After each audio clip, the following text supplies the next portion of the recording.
Bonjour tout le monde, bienvenue dans cette nouvelle vidéo sur le logiciel Autodesk Revit Architecture. Alors aujourd'hui nous allons voir un élément très important lorsqu'on veut créer nos décorations intérieures.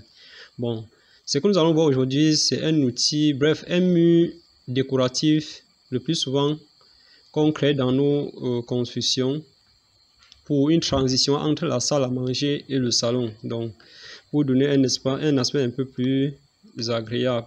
Donc ce qu'on va faire, nous allons revenir ici là. Avant tout, vous voyez que j'ai créé 3 niveaux, c'est-à-dire un niveau 2 et un niveau 3. Donc nous allons revenir ici là au niveau 1 et on va créer un mur architectural.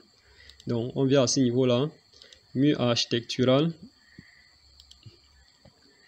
Et je vérifie bien que mon mur part du niveau 1 au niveau 2. Bon, on va l'attacher au niveau 3 directement. Donc, je place mon mur par exemple à ce niveau-là. Bien.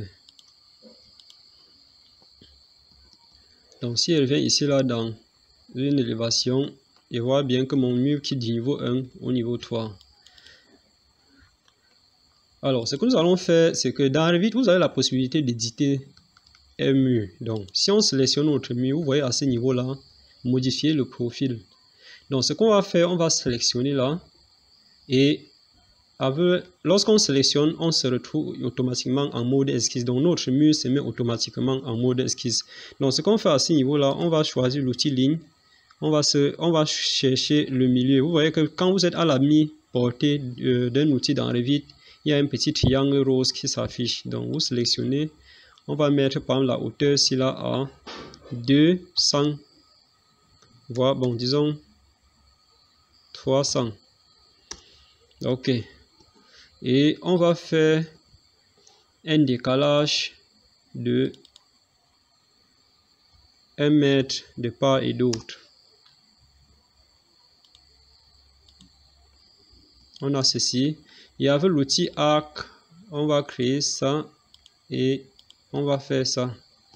Donc, lorsque vous êtes en mode esquisse dans Revit, vous avez la possibilité de dessiner tout ce que vous aimez, mais le souci serait que votre contour soit fermé. Donc, on va venir ici là, créer l'outil scinder et avec le raccourci clavier TR, c'est-à-dire ajuster prolongé, qui se retrouve encore ici, on va raccorder ces deux lignes là.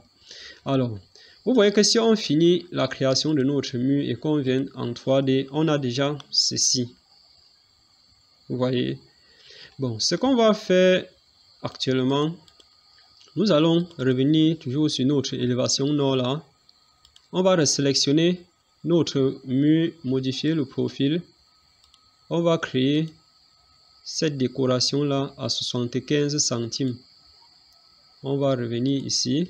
Avec toujours l'outil ajuster prolongé, raccourci clavier TR, on va créer une frontière entre cette ligne et cette ligne. On va supprimer cette ligne. Cette ligne, on va aussi la supprimer. Alors, on va sélectionner les deux autres lignes là avec l'outil miroir. Donc, c'est-à-dire symétrie. On va dessiner l'axe de symétrie qui sera l'intersection à ce niveau là. Voilà,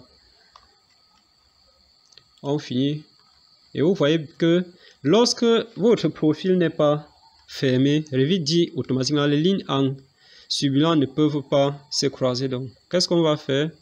On va raccorder, on s'assure que toutes nos lignes sont raccordées. Donc, on va raccorder cette ligne et cette ligne là, on valide.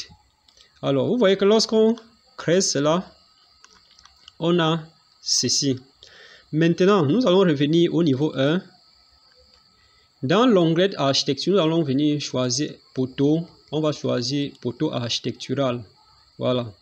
Lorsqu'on sélectionne poteau architectural, on va placer un poteau ici et un autre à ce niveau-là. Bien. Vous voyez que on a placé nos poteaux sans donner une contrainte. Donc, du coup, ils ont choisi leur propre contrainte, mais c'est pas grave. La meilleure des choses à faire, c'est que au lieu de faire un CTRL Z, vous sélectionnez les deux poteaux. Et vous voyez à ce niveau-ci que la contrainte, le niveau de base, c'est le niveau 1. Niveau supérieur, niveau 3. Donc, on va attacher notre poteau plutôt au niveau 2. Bon, il vaudrait mieux qu'on se mette dans une élévation pour que... Bon, voilà. Vous voyez très bien que notre niveau 2, c'est ici là. Donc, on va sélectionner nos deux colonnes. Et on va revenir ici, choisir le niveau 2, appliquer. Voilà. Vous voyez bel et bien que on a nos deux colonnes à ce niveau-là. Donc, ce qu'on peut faire, on peut revenir à ce niveau-là avec l'outil copie multiple.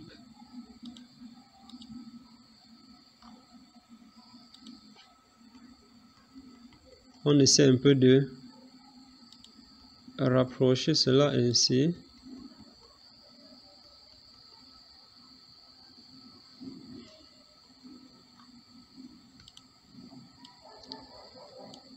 Voilà.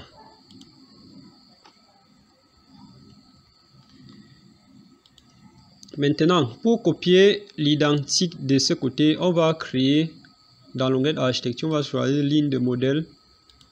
On place notre ligne là, on sélectionne ces deux poteaux avec notre outil miroir. On cherche l'axe de notre ligne. On fait ceci et on a nos deux colonnes créées. Donc, si nous revenons donc en 3D, on obtient ceci. Voilà. Donc, vous voyez qu'avec le logiciel Autodesk Revit, il n'y a vraiment pas de limite. Vous pouvez créer tout ce que vous voulez.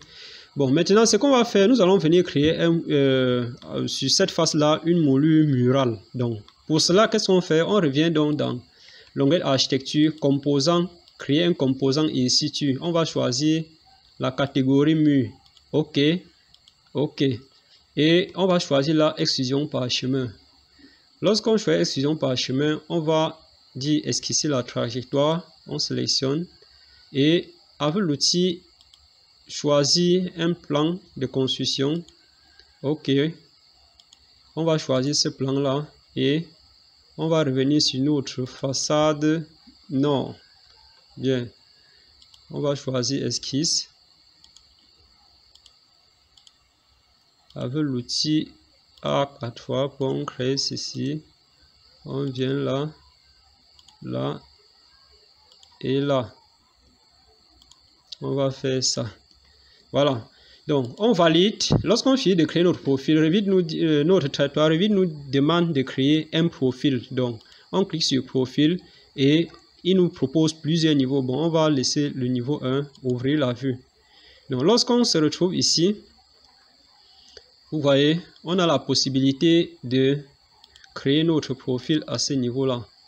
Donc, on va faire un élément ainsi.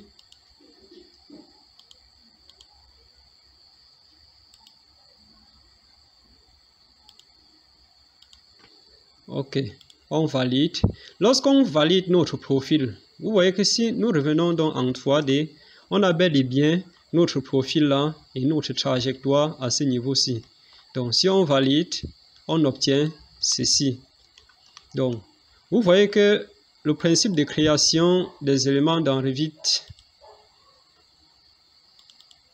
est très souple. Donc, on va finir la création.